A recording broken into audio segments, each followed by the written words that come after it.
Hey review family, keep it tight. My name is Jay Morse, the review guy reviewing music for the love of music, and I'm back again to bring you another video. And in this one I'm going to be covering the new Wode record entitled Burn in Many Mirrors. Wode is a UK-based blackened death metal band that has been kicking it since the 2010s, early 2010s, and this is their third studio-length album. Wode finds themselves sitting amongst the $20 spin roster now with a record that is volatile, uncompromising, scathing, and perhaps a little bit overhyped. I don't want to jump ahead of myself and get my ass twisted up too early though. This record is seriously a cemetery of knotted up black metal progressions and devilish death metal. Blackened death metal, a micro-genre that can be as interesting and amazing and morbid as it can be underwhelming and mundane. It really is a grab bag of who the hell knows. Wode's approach though fascinated me and kept making me come back to this record both for the hype associated with it and just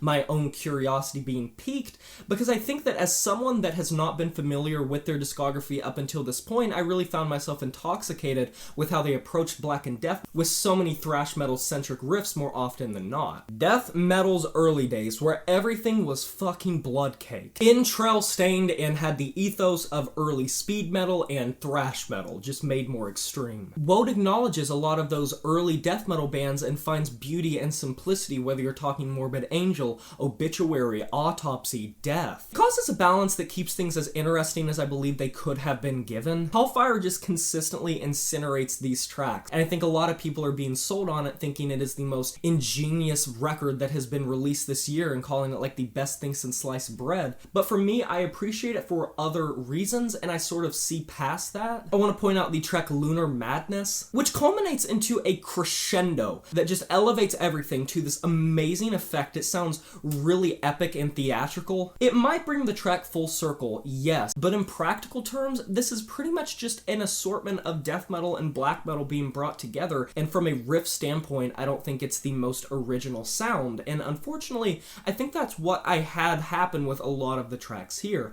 They're good, they're solid, there's nothing wrong with them, but there's nothing insanely amazing about a lot of it. But they compensate for the lack of extreme technicality with sheer catchiness. They compensate the need to be over the top with being simplistic and keeping it just on the nose. Serpent's Coil has this really cool opening riff with this melodic death metal tinge to it, very, very catchy. Whereas Sulphuric Glow does a great job of bringing together heavy, harsh death metal and some icy black metal arrangements. This record, I will give it this, is smart. The route they take really does, more often than not, feel like a shitty B-list horror movie where nothing is swept under the rug, and to some degree, I think that's pretty cool. And I found myself enjoying some of the more catchy moments of tracks like Sulphuric Glow, for example, or the three-part epic Streams of Rapture that ends the record out at almost 10 minutes long, more so than I did the really heavy balls-to-the-wall moments, because I think that's when they can fall prey to their own rudimentary nature at times. I think they are a perfect fit for the $20 spin roster, though, because the grim undercut of the guitar tone at times is very reminiscent of how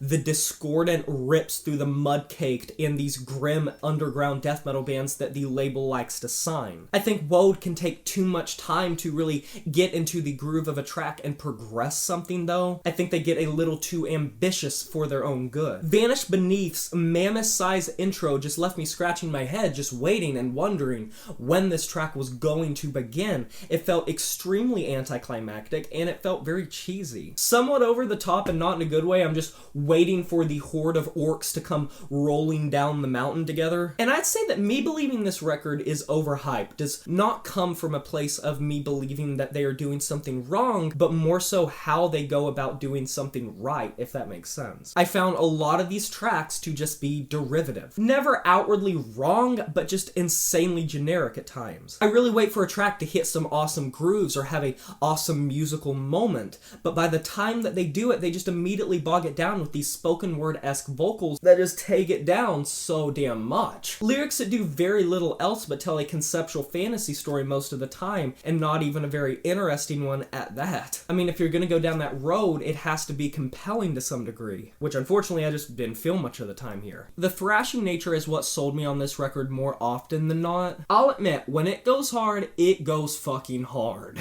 When it slows down, some of those lower percussion hits and lower riffs and bass lines are just very catchy and very crusted up, and it really does sound great, but I'd be lying if I said I wasn't unimpressed a lot on this record. I will give it this though, the 3-part epic ender, Streams of Rapture, highlights what this record can do good if it's given the opportunity, and I think by far it might just be the best track on this record overall. It shows their phases better than any other track, and I think that's because it's just longer and they didn't wait to build it up, because they obviously have the musicianship to where they don't have to do that. The percussion takes the forefront massively here. It sounds like a war drum most of the time, and I love that tone, like, so much. It's kind of insane how much I like it. It once again has some of the issues of falling into some tropes and some cheesy bits, but by far it is one of the most smartly written tracks here. Wode's record here is the type of thing that if you enjoy black and death metal with a thrash edge, it's probably going to be ear candy and it's going to be catchy. But I think for me personally, it has a lot of flaws that are very outward and caused me on repeated listens to just question a lot of the musical decisions, leading me to feel like this record is a little bit overhyped in the grand scheme of things. I would love in the future to see Wode in the 2020s be able to make their sound a more cohesive blending of all of their genres and not just feel like a scatterbrained assortment of all of these ideas just throwing darts at the wall to see what sticks. For me though, I'm going to be giving this album a 6 out of 10. And that is a wrap. Have you heard this new Wode record, Burn in Many Mirrors? If you have, let me know in the comment section below what you thought about it. I would love to discuss this record with you. Be sure to like this video if you enjoyed it, subscribe to join the review family today, and smash that notification bell to be notified of my future uploads. You know who it is. My name is Jay Morris, the Review Guy, and I'm signing off saying farewell.